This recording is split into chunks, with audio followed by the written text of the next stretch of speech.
একদম 10 পাশ করার আগে কোনো রকম নাটক করা চলবে না। এই স্ট্রিক্ট একটা গাইডেন্স থেকে আমি কাজ শুরু করি, মানে কাজ সত্তা নিয়েই আসি, এবং সেটাকে যত পরীক্ষার মুখে ফেলা হয় ততই তারা মানে হাত বাড়তে থাকে, তারা 2 থেকে 4, 4 থেকে 6। কারণ শুরুতে জীবন যখন শুরু করি তখন মোটেও ভাবিনি আমি এতগুলো কিছু পারবো। শম্ভু জেঠু এসে আমাদের ঠান্ডা মাথায় একটা এমন বলতেন যে হাত পা পুরো ঠান্ডা হয়ে যেত। এই অভিজ্ঞতা বা এইটুকু 6 মাসটা আমার দুর্দান্ত অভিজ্ঞতা। মেয়েদের বলবো একটাই, যে ভালো অভিনেত্রী হওয়ার সাথে সাথে ভালো মানুষ হোক। নমস্কার।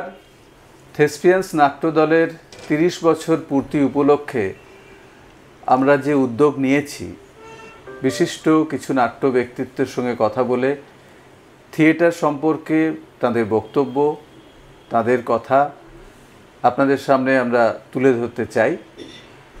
আজ আমাদের সঙ্গে রয়েছেন বিশিষ্ট নাট্য ব্যক্তিত্ব শ্রীমতী খেয়ালি দস্তিদার।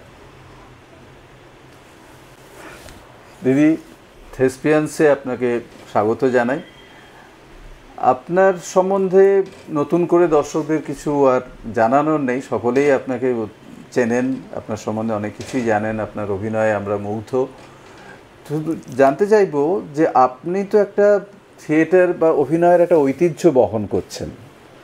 আমরা জানি থিয়েটারের বিশিষ্ট ব্যক্তিত্ব যোছন দস্তিদার, চন্দ্রা দস্তিদার, তাদের শিক্ষায় আপনি বড় হয়েছেন এবং তারপর দূরদর্শনে বলা যেতে পারে আপনি দূরদর্শনের প্রথম স্টার, সেই অর্থে ইতিহাস তাই বলে। তা আপনার এই একদম অল্প বয়সে যখন পড়াশোনা চলছে তখনই তো আপনি অভিনয়ে চলে এসেছেন। এই দুটোকে আপনি ব্যালেন্স করতেন কি করে? মানে সেটা আজকের যুগে যারা অভিনয় করতে চায় তাদের জন্য একটা ইম্পর্টেন্ট ফ্যাক্টর। আসলে আমি যখন ক্লাস 4-এ পড়ি তখন আমি প্রথম নাটক করি ভূতের বেগার, ক্ষীরোদপ্রসাদ বিদ্যা বিনোদের। ক্লাস 4 খুব একটা কিছু বুঝিনি, কিন্তু প্রথম নামার আনন্দটা মনে আছে, উত্তেজনাটা মনে আছে। আর তারপর থেকে কিন্তু আমি আর অভিনয় স্টেজে করিনি, কারণ আমার মা খুব কড়া ছিলেন যে একদম 10 পাশ করার আগে কোনো রকম নাটক করা চলবে না। এই স্ট্রিক্ট একটা গাইডেন্স থেকে আমি কাজ শুরু করি, মানে পড়াশোনাই শুরু করি, চলে 10 অবধি। 11-12-এ গিয়ে তখন আমি আস্তে আস্তে একটা নাটক, দুটো নাটক এরকম করে করি। তখন 11-12-এ আমার পড়াশোনাটা গ্রিন রুমে হতো। আর যেহেতু 11-12-এর খুব মনের মতন সাবজেক্ট পেয়েছিলাম, তার জন্যে আমার পড়াশোনাটা ক্লাসেও মন দিতাম আর গ্রিন রুমেও মন দিতাম, পড়াটুকু হয়ে যেত। আর এই করেই মানে কি বলবো, গ্রিন রুম, স্টেজ, নাটক, মেকআপের গন্ধ সব মিলিয়ে ছোটোবেলা, মেজোবেলা, বড়োবেলা সব তাতেই ওইভাবেই হয়ে গেছে। হ্যাঁ, মানে এই আপনি একটা ব্যালেন্স করে চলেছেন, যেটা আজকের যুগে যারা নতুন অভিনয়ে আসছে ওরা কিন্তু বেশি পারে, ওরাও করে দেখি, ব্যালেন্স করে। আজকালকার মেয়েরা অনেক স্মার্ট, ওরা ব্যালেন্স করে ঠিক অনেক ভালো চলে। হ্যাঁ, অনেক গার্জিয়ানরা অনেকে বলেন যে এটা করো না, তাহলে পড়াশোনার ক্ষতি হবে, এটা বলেন, সেটা বলেন, কিন্তু যাদের এই মানে অভিনয় করবার ভূত যাদের মাথায় আছে তারা তো আসবেই। এছাড়াও আমি অনেক পড়াশোনা জানা এখন MA টেমে পাশ করার পরও সবাই অনেকে প্রফেশন চেঞ্জ করে অভিনয় করছে, আকচার হচ্ছে। কিন্তু পড়াশোনাটা, বেসিক পড়াশোনাটা চালিয়ে যেতেই হবে নিশ্চয়ই, না হলে পড়াশোনা না জানলে না, বই না পড়লে, একটু না জানলে একটু অসুবিধা হয়। এইটা দরকার, পড়াশোনা জানাটা অবভিয়াসলি। আচ্ছা, আপনার বাবা মা ছাড়া আপনি প্রথম জীবনে ক্যালকাটা পারফরমার্সে অভিনয় করেছিলেন একটি নাটকে, তারতুফ নাটকে। হ্যাঁ, তারতুফ নাটকে আমি অভিনয় করেছিলাম তমাল রায়চৌধুরীর ডিরেকশনে। ওটা খুব একটা ভালো এক্সপিরিয়েন্স আমার কাছে। একটা খুব সুন্দর ফ্লোরিং, একটা এরকম ফ্লাওয়ার, এরকম বড় গাউন একটা পরে অভিনয় করেছিলাম, মারিয়ান। খুব ভালো লেগেছিল। আর এর আগে আমার আরেকটা অধ্যায় আছে, সেটা খুব বেশি প্রচারিত নয় হয়তো, সেটা যে শাওলিদির কাছে আমি 6 মাস, মানে আমাদের 4-5 জন আমরা ব্যাচ ছিলাম, ছেলে মেয়ে মিলিয়ে, তারা শাওলি মিত্রর কাছে 6 মাস ক্লাস করেছিলাম। আচ্ছা, সেটা একদম নাটকের বেস থেকে, যে মানে হাঁটা চলা, হাসি, গলা তোলা, প্র্যাকটিস, এগুলো সমস্ত। এবং যেদিন একটু আমরা দুষ্টুমি করতাম বা ভালো পড়া পারতাম না, তারপরের দিনই দেখতাম শম্ভু মিত্র, শম্ভু জেঠু এসে আমাদের ঠান্ডা মাথায় একটা এমন বলতেন যে হাত পা পুরো ঠান্ডা হয়ে যেত। এই অভিজ্ঞতা বা এইটুকু 6 মাসটা আমার দুর্দান্ত অভিজ্ঞতা। মানে আমরা তাহলে দেখতে পাচ্ছি যে যে নাটক করা মানে থিয়েটারে অভিনয় করার সেটাকেও আপনি পড়াশোনা হিসেবেই ধরছেন, মানে সেটা একটা শিক্ষা, সেটা নিশ্চয়ই, মানে সেটা শুধু বিনোদন নয়। না, আমাদের একটা ইনস্টিটিউট আছে, খেয়ালি অরিন্দম অ্যাক্টিং ওয়ার্কশপ, সেখানে একটা ট্যাগ লাইন আছে, অভিনয়ও শিখতে হয়। অভিনয়ও শিখতে হয়, ঠিক, একদম। অধিকাংশ ক্ষেত্রেই মানুষ চলে আসেন যে আমি অভিনয় করতে চাই, এটা সবাই পারে। হ্যাঁ, মানে ব্যক্তিগত জীবনে আমরা বোধহয় সবাই তো একটু আধটু অভিনয় করি, মানে বাস্তব জীবনে, হ্যাঁ, সেইটাকেই ভাবেন যে থিয়েটারও সেইভাবে চালিয়ে দেওয়া যায়। আপনি লাস্ট কবে অভিনয় করেছেন? কেন, স্কুলে? উফ, তা আপনি শাওলি মিত্রের কথা যখন বললেন, শম্ভু মিত্রের কথাও এসে পড়লো। আপনার আগে মানে আপনার মাকে বাদ দিয়েও আমি বলছি অন্য কোনো অভিনেত্রী, মানে আমি বলছি সেই যদি একবারে ঐতিহাসিক কাল থেকেও ধরা যায়, যাদের জীবন বা যাদের কাজ আপনাকে অনুপ্রাণিত করেছে, আপনার আগে তখন কেয়া চক্রবর্তী, শাওলি মিত্র, তৃপ্তি মিত্র, মায়া ঘোষ, তারা একেবারে তখন মধ্যগগনে প্রায়, সেই সময়ে আপনি বড় হচ্ছেন। হ্যাঁ, আমার ছোটবেলায় অভিনয়ে মনে আছে মায়া ঘোষ, চাক ভাঙা মধু, খুব আবছা কিন্তু মনে আছে। 4 অধ্যায় দেখেছিলাম, আবছা মনে আছে। কেয়া চক্রবর্তীকে দেখার সৌভাগ্য আমার হয়নি, মানে বা মনে নেই, একদম স্মৃতিতে নেই, না দেখিনি আমি ওনাকে। সুতরাং আমার না যেখানে ভালো অভিনয় আমি মুগ্ধ হয়ে দেখেছি, মানে এনাকে দেখেই অনুপ্রাণিত তা নয়, কিন্তু শাওলিদির কথা আলাদা করে বলতে পারি, যেহেতু ওনার কাছে গিয়ে শিখেছি।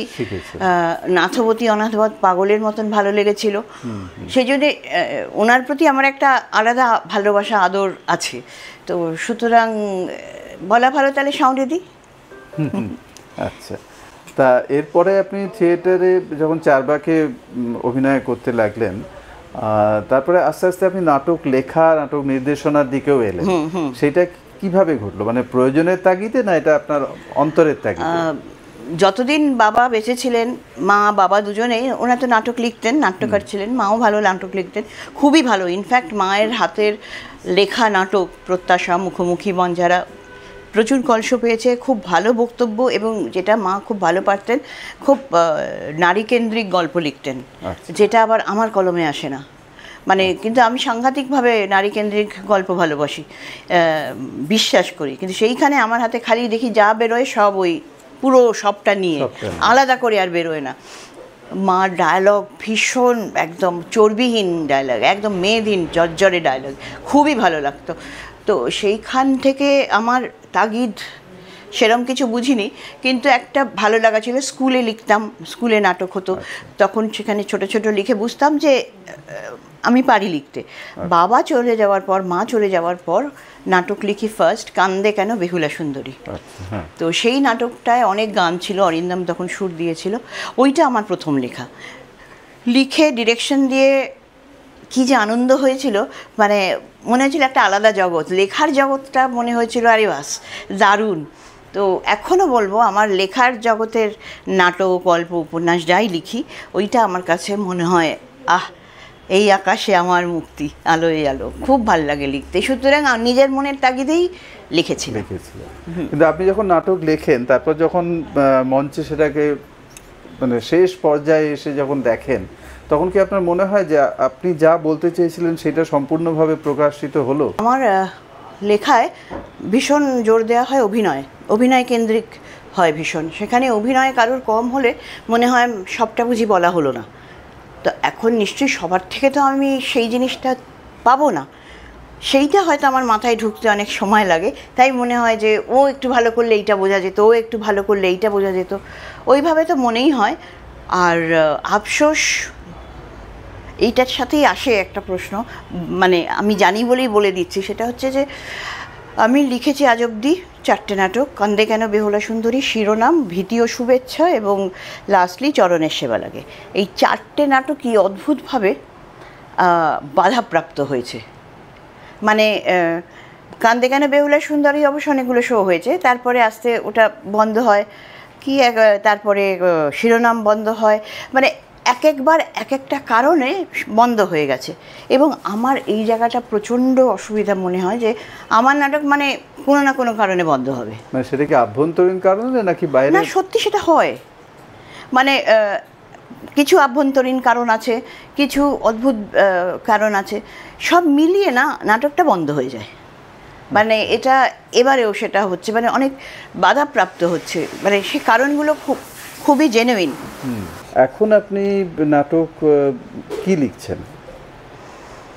আমি এখন যে নাটকটা লিখছি সেটা বিশাল একটা সাবজেক্ট, দুঃসাহস হয়েছে, মা শারদার জীবনী। আচ্ছা, মানে একেবারে ছোটবেলা থেকে তার জীবনী নাকি? একদম ছোটবেলা থেকে। আমার মেন ফোকাসটা সবই দেখানো হচ্ছে আশা করি, কারণ এখনও তো রিহার্সালে পড়েনি আর লেখাটাও শেষ হয়নি। তো আমার ইচ্ছে যে যখন থেকে রামকৃষ্ণ, শ্রী শ্রী ঠাকুর রামকৃষ্ণের ছায়াটা চলে যায় ওনার উপর থেকে, উনি একা হন, তাই থেকে ওনার একদম সংঘজননী হয়ে ওঠার যে একটা ভূমিকা বা ওনার উত্তরণ বলা উচিত হবে না, মানে উনি যেভাবে নিজেকে প্রকাশ করেছেন সেইটার ওপরে আমার ইচ্ছে আছে জোর দেবার।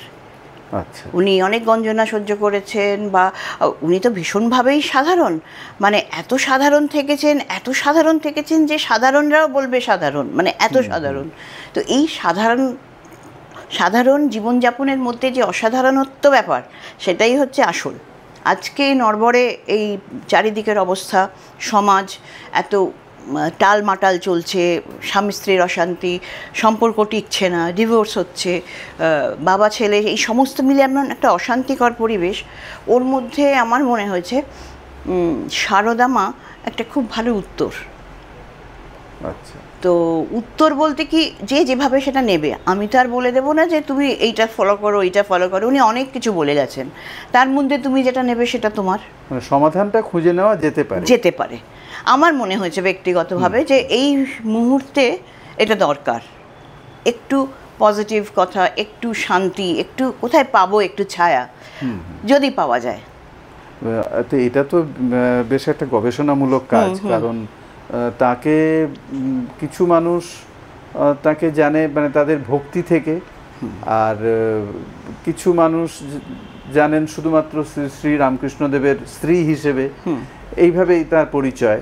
কিন্তু তার যে একটা ব্যক্তি পরিচয় ছিল, তার যে একটা স্বাতন্ত্র্য ছিল, তার চিন্তাভাবনা, সেটা আপনি যদি ফুটিয়ে তুলতে চাইছেন, যখন আপনাকে নিশ্চয়ই অনেক পড়াশোনা করতে হচ্ছে, খাটতে হচ্ছে। তা আপনি এইটা হঠাৎ তাকে এই চরিত্রে বেছে নিলেন কেন? মানে এই কোনো ভক্তি থেকে, নাকি আপনার তাকে মনে হয়েছে যে সামাজিক তার কর্মকাণ্ড আজকের যুগে? কর্মকাণ্ড থেকেও আমার হঠাৎ একদিন মনে হলো, আচ্ছা উনি তো উনি খুব সন্তান চেয়েছিলেন, তো একটা সময় উনি ছেলেও হলো না, রামকৃষ্ণদেব মারা যাওয়ার পরও ওনার আক্ষেপ ছিল। তো উনাকে যখন ষোড়শী করে পুজো করা হলো, তখন উনি কিছু বুঝলেন না, কিন্তু বুঝেও কিছু একটা হলো না। মানে এই যে উনি স্বামীর সেই স্বামিত্ব বা সেই প্রেম থেকে বা সেই কামনা বাসনা বা যে ম্যারিড লাইফ বলতে যেটা হয়, সেটা থেকে ওনাকে দেবী করে দেওয়া হলো। উনিও সেই আধার ছিলেন, সেটা নিলেন। তো এই সব নেওয়ার মধ্যে মায়ের মনটা তো হু হু করেছিল, নারীত্ব যে মা হতে চায়, সেই মনটা তো কষ্টে ছিল। তো এই প্রশ্নটা থেকেই আমার মনে হয়, ওদের একটা কথা আছে যে যখন কোনো ঐশ্বরিক শক্তি মানব জীবন ধারণ করে, মানব শরীর বহন করে, তখন সেই দেহের কিছু ভোগ, সেই মনের কিছু, মানুষের যা ফিলিং হয় সেরকম কিছু হতে বাধ্য। যেমন রামকৃষ্ণদেবের গলায় কর্কট রোগ বা এই সমস্ত ফিজিক্যাল পেনগুলো হবেই মনুষ্য জন্মের কারণে। তো এইগুলো, এই যে ব্যথা কষ্ট, উনি তো সহ্য করেছিলেন। কতদিন আগের কথা, সেই 1886 বা এরকম সময় উনি, বা 90, ওখানে উনি একজন ইংরেজ মহিলাকে হাত মেলাচ্ছেন, খাচ্ছেন, যখন অসম্ভব এইগুলো। 7 সমুদ্র 13 নদী পারে নরেনকে বলছেন যা, মানে মৃত্যু, মানে সাগর পার মানেই তো মানে ফিরে এসে, হ্যাঁ, প্রায়শ্চিত্ত করতে হবে। এইসবের মধ্যে উনি একজন সাধারণ গ্রামের প্রায় নিরক্ষর মহিলা, তিনি কি করে এগুলো বলতে পারছেন, কি করে এগুলোতে সাপোর্ট করছেন? রামকৃষ্ণদেবের আশীর্বাদ সব আছে, কিন্তু ওনার নিজের আধারটাও তো আছে। তো সেই যদি উনি এই সিদ্ধান্তগুলো ঠাকুরের কাছেই উনি চেয়েছেন। তারপরে সবাই একটা জায়গায় বলেছেন যে ভগবান মানে অনেক না এক, সেইখানে উনি বলেছেন অদ্বৈতের কথাও, উনি বলেছেন এক ঈশ্বর এক। তো এইগুলো তো আমরা যখন পড়ছি, যখন জানছি, তখন তো মনে হচ্ছে আরে উনি বলতে পেরেছেন, সবাই বলবে হ্যাঁ উনি মহাপুরুষটাই বলতে পেরেছেন। না না না, মানে যে কোনো মানুষ ভালো হতে চাইলে সে ভালো হতেই পারে, এইটা আমার ভীষণ মনে হয় যে মানুষ যদি একটু ভালো হতে চায় ভালো হতে পারে। সেই মেসেজটা আপনার নিশ্চয়ই নাটকের মধ্যে ফুটে উঠবে, চেষ্টা করব। তবে সেই পিরিয়ড নিয়ে আমরা একটু অভিনয়ের দিকে আবার আসি। সেই পিরিয়ড নিয়ে আপনি যখন পড়াশোনা করছেন বা অতীতেও আপনি নিশ্চয়ই এগুলো জানেন যে সেই সময়ে কিন্তু বাংলা রঙ্গমঞ্চে বেশ কিছু অভিনেতা এসেছেন, নাটককার এসেছেন, নাট্য নির্দেশক এসেছেন। সেই পিরিয়ডটা মানে বেশ একটা স্বর্ণযুগ বলা যেতে পারে। তো বিশেষ করে সেই সময়ের অভিনেত্রীদের সম্বন্ধে যারা এসছেন, যখন সমাজে মহিলাদের সাধারণ রঙ্গালয়ে অভিনয় করাটা একটা মানে পাপ বলে গণ্য হতো, তো সেই সময় যারা এগিয়ে এসছেন, অভিনয় করেছেন, তাদের সমাজে কীরকম ভূমিকা ছিল বলে আপনার মনে হয়? দেখো, এখন এই যে মহিলারা যারা আসছেন তাদের ভূমিকা মানে আজকে বলতে পারেন যে তাদের ওপর দাঁড়িয়েই আমরা অভিনয় করছি। তাদের স্যাক্রিফাইস, তাদের সমস্ত কলঙ্ক কুৎসা যা তারা সহ্য করেছেন, সেই ত্যাগের ওপর দাঁড়িয়ে আজকে আমরা অভিনয় করার মতন মানসিক জোর বা বাড়ি থেকে পারমিশন যাই হোক না কেন, সেটা আস্তে আস্তে ওনাদের ওপরে দাঁড়িয়ে আমরা করছি। মানে এটা আমার তো মনে হয় ইতিহাস জানাটা সবারই দরকার, থিয়েটারে বিশেষ করে, যে আমরা কোথা থেকে আসছি। মানে আমরা পেট থেকে পড়েই আজকে মার কাছে বললাম অভিনয় করবো বলে চলে গেলাম, অতটা সহজ তো ছিল না। তো সেই জন্যই কতটা কে কারা কত কষ্ট করেছে অত না জানলেও কিছুটা জানা উচিত যে পথটা তো সহজ নয়। এখনও যারা নাটক করে যে মহিলারা, তাদের সম্বন্ধ করে বিয়ে হয় না, তাদের কিছুতেই সম্বন্ধ আসবে না। হ্যাঁ বলে ঠিক আছে বিয়ের পর অভিনয় আর করতে হবে না। শুধু এইটা তো আজও অচ্ছুতের মতন একটা ব্যাপার আছে কোথাও একটা, যতই আমরা মানে অটোগ্রাফ দেবে সবই ভালো, কিন্তু ব্যাস বাড়ির বউ হবে একদম নিপাট। তো সেই সমাজ এখনো সেইভাবে মানে বর্ধিত অংশ, সমাজের বর্ধিত মানে বৃহত্তর অংশ এখনো গ্রহণ করতে পারছে না। তো কিন্তু আপনি তো অভিনয়ের এবং লেখার পাশাপাশি আপনি তো একটা থিয়েটার ওয়ার্কশপ চালান। তা সেই ওয়ার্কশপে চালাতে গিয়ে আপনি এতদিন ধরে যে চালাচ্ছেন, আপনার অভিজ্ঞতা কীরকম? মানে এখন যারা অভিনয় করতে শিখতে আসে, তারা কি সত্যি শিখতে আসে, নাকি এটাকে একটা পেশা হিসেবে গ্রহণ করার মাধ্যম হিসেবে এটা? আমরা ইনস্টিটিউটে প্রথমেই বলে দিই এটা শিক্ষার জায়গা, এখানে কোনো চান্স দেওয়া হয় না সিরিয়ালে। কারণ আমাদের ইনস্টিটিউটটা বেসিক্যালি সিরিয়ালের জন্যই অভিনয়টা শেখানো হয়। যেহেতু এখন চান্স পাওয়াটা প্রচণ্ড কম্পিটিশন এবং অনেক ক্যালকুলেশনের উপর নির্ভর করে, সেই জন্যে আমরা কি করি, এক একটা সেশনে একটা ইয়ারলি একটা অনুষ্ঠান করি, সেখানে একটা নাটক হয় বা সেখানে আমরা স্টুডেন্টদেরই পার্টিসিপেট করাই। তো এরকমভাবে যখন ওরা অভিনয়টা করে, স্টেজও শেখে, তার সঙ্গে ক্যামেরাও শেখে, ক্যামেরার অভিনয় আর কি। এই দুটো যখন শেখে তখন হয়তো তাদের মানসিক একটু ছড়িয়ে যায়, তারা একটু মানে আমি শুধু সিরিয়ালেই পাঠ করব এই ব্যাপারটা থেকে বেরোতে পারে। আর চান্স যে দেবো না সেটা তো শুরুতেই বলা হয়ে থাকে, যার জন্য ওরা যখন ভর্তি হয় তখন এটা জানে যে এখানে শিখতে এসেছি। তার ফলে ওদের শেখাটাও খুব মনোযোগ দিয়ে ওরা শেখে এবং আমাদের শেখানোটাও খুব আন্তরিক থাকে। তো যার জন্যে এই মেলবন্ধনটা ভালো হয় এবং সবাই সমান প্রতিভার তো থাকে না, কেউ কম কেউ বেশি। কিন্তু আমাদের অ্যাজ গুরু আমাদের ভীষণ একটা ভালো অভিজ্ঞতা যে আমরা খুব ব্রাইট কিছু ছেলে মেয়েদের দেখতে পাই, কিন্তু এটা দুর্ভাগ্য যে আমাদের সেটা সিরিয়ালে তাদেরকে দেখা যাচ্ছে না এখনও। তার কারণ ওই যে বললাম, কাজও কমেছে, কম্পিটিশন বেড়েছে, সে অনেক কিছু ফ্যাক্টরস হয়েছে, সেইগুলোকে মোকাবিলা করে চান্স পাওয়াটা খুবই কঠিন। কিন্তু তার মধ্যে এই আমাদের যে গুরু শিষ্যের সম্পর্ক এবং এই যে একটা সুন্দর আধার, অভিনয় হচ্ছে, অভিনয় শেখানো হচ্ছে, ক্যামেরায় সেটা তোলা হচ্ছে, ভুলভ্রান্তি দেখানো হচ্ছে, সব মিলিয়ে না আমার আর অরিন্দমের শনি রবিটা কোথা থেকে কেটে যায় আমরা বুঝতে পারি না। তাদের মধ্যে থেকে কি আপনি আপনার থিয়েটারে কাউকে পান? হ্যাঁ, আমরা থিয়েটারেও ওখান থেকে যারা দেখি সম্ভাবনা আছে আমরা বলি তুমি যদি ইন্টারেস্টেড হও। হ্যাঁ হ্যাঁ অবশ্যই। মানে শুধুমাত্র সিরিয়াল কেন্দ্রিক শিক্ষা আমরা না, নিতে ওই যে বললাম চাইছিলাম না। সিরিয়ালই শেখানো হয়, কিন্তু তার সাথে সাথে স্টেজেরটাও হয়ে যায়, যেহেতু আমাদের অ্যানুয়াল ফাংশন একটা করে থাকে, তখন স্টেজে রিহার্সাল দিতে দিতে ওদের ওই আকর্ষণটা জন্মে যায়। তা আপনি এরপরে আমার যেটা মনে হয় যে আপনি নাটক লিখছেন, নাটকের পরিচালনা করছেন, ওয়ার্কশপ চালাচ্ছেন, তো এই এত কাজের ফাঁকে আমাদের যে চেনা খেয়ালি দস্তিদার অভিনেত্রী, তিনি কি একটু হারিয়ে যাচ্ছেন না? আমি জানতাম প্রশ্নটা শুনে আসছে, এটাই আসছে।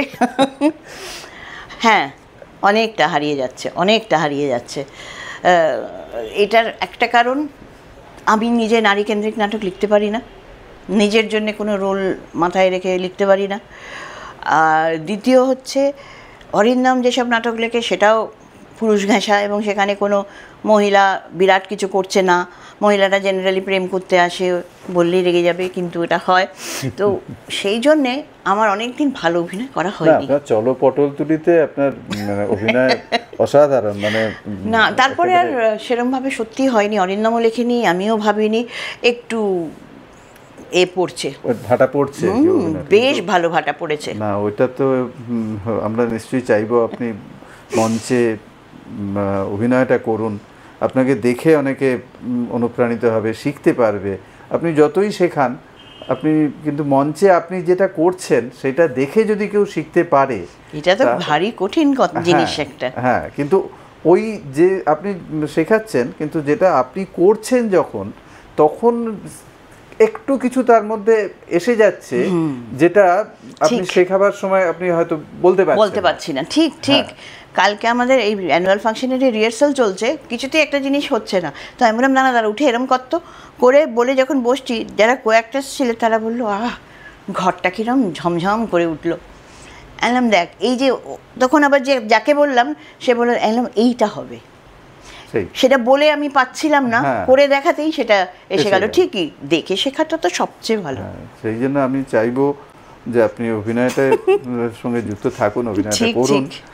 আর সবশেষে আপনার যদি কিছু বক্তব্য থাকে আপনি বলবেন। তবে আমি জানতে চাইবো যে আজকে যারা বিশেষ করে অভিনেত্রী হওয়ার জন্য যারা আসছে, তাদের জন্য আপনার যদি কিছু বার্তা থাকে, বা তারা ঠিক কীভাবে নিজেদেরকে প্রস্তুত করবে, শুধু অভিনয় নয়, অভিনয় জগৎ এবং তাদের ব্যক্তিগত জীবন, যেটা আপনি খুব ব্যালেন্স করে চলতে পেরেছেন, সেই আপনার ছোটোবেলা থেকে এখনও পর্যন্ত আপনি একটা ফ্যামিলিকেও রান করছেন, আবার তার সঙ্গে শেখাচ্ছেন, থিয়েটার করছেন, এই ব্যাপারে যদি আপনার কোনো বার্তা থাকে।